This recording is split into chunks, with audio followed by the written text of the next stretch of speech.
want to play this clip from Netanyahu yesterday at the dinner with Trump, and he's asked about war with Iran, which is his favorite thing to talk about. His answer was horrendous. I will tell you that in my view, I hope it's over. Donald Trump was just asked, is the war over with Iran? He's like, in my view, I hope it's over. But then he's about to defer to Netanyahu, and we're going to get Satan's answer. I think they want to make peace, and I'm all for it. Now, if that's not the case, we are ready, willing, and able. But I don't think we're going to have to be. But I think Bibi would answer that question very well. I think the partnership between Israel and the United States, the partnership between President Trump and me, produced a historic... It's so tense in that room, my goodness. You could hear a tiny hat drop in this room. You could hear a diaper get soiled. It's so quiet in that room. Actually, it brought the greatest capabilities of the United States that are unmatched. So the question was, is war with Iran over, guys? And what is Netanyahu talking about? He's saying, well, the partnership between the United States and Israel is just fantastic. Such a tremendous capacity to be strong together. With the great capabilities of Israel and the army of Israel, pilots of Israel, soldiers of Israel, and the Mossad. And his wife is like, yeah, that's right. Our brave, courageous men and women. And the combination of these two extraordinary capacities produced... I'm going to go to sleep until he gets around to answering the actual question, which was, is war with Iran over with or not? A decisive result. It set back the two tumors. The two tumors. As we say, every Zionist accusation is a confession. Who are the two tumors in this situation? That would be Israel and the United States. Oh my God, how do you not see this? Wait, no, don't answer that. We know Satan sees it. He can't say it. That were threatening the life of Israel. The nuclear tumor and the ballistic missile tumor. Interesting that he motions to his body when he talks about tumor. You'd think he'd be like, the tumor, which was this way. The two tumors, the nuclear tumor of Iran and the ballistic missile tumor. Those are the two tumors, by the way. It's not the Israel and the United States death pact that they have to destroy the entire Middle East. It's the two tumors are the nuclear tumor, and the ballistic missile tumor. But interesting that he motions to himself when he's talking about cancer. He psychologically speaking, he points towards his body. Yeah, definitely not his prostate. I just think that's very revealing. And every time we see him, he doesn't look so good.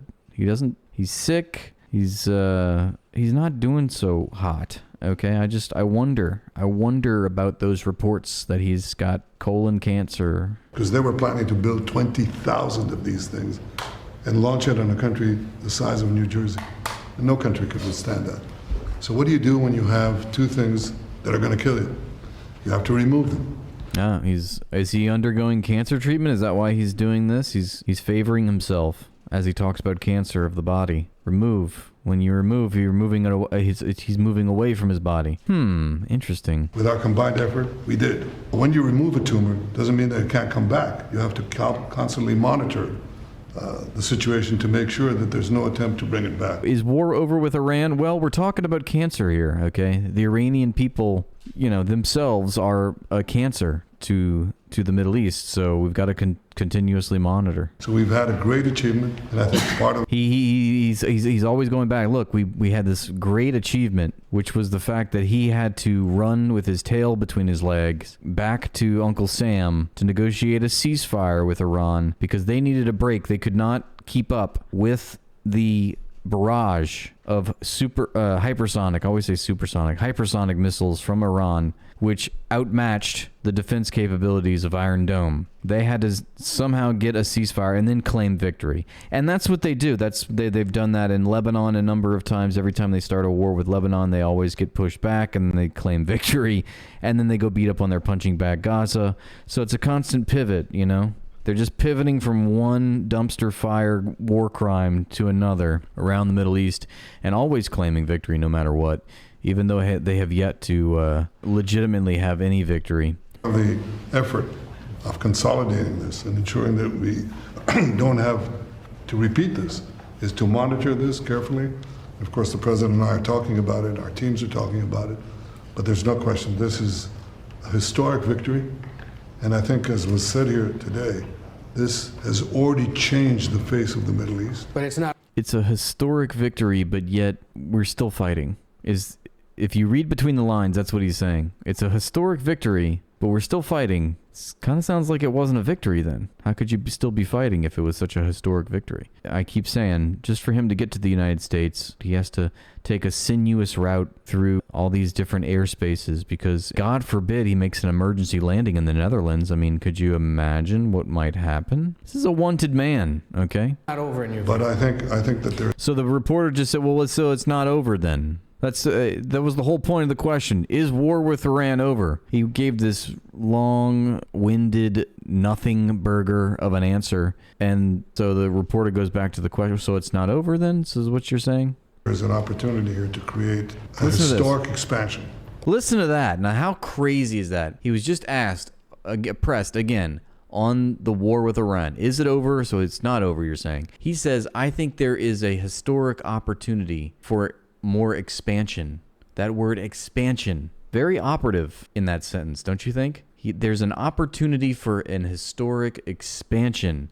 And if we know anything about Zionists, they love to expand. They are settler colonists. They love manifest destiny. They teach their little chody children, their little chai children, their Sieg child children, nursery rhymes about how Lebanon belongs to the Zionists. Lebanon belongs to the Jews. Lebanon belongs to Israelis.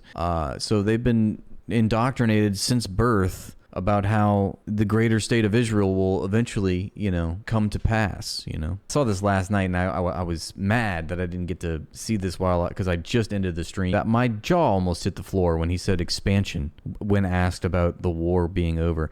And, I wonder, in the back of my mind, I'm thinking about all the things that I tell you, which is, there's no way. I mean, this is the culmination of Milikowski's career, is to have a war with Iran. There's no way in hell it's over.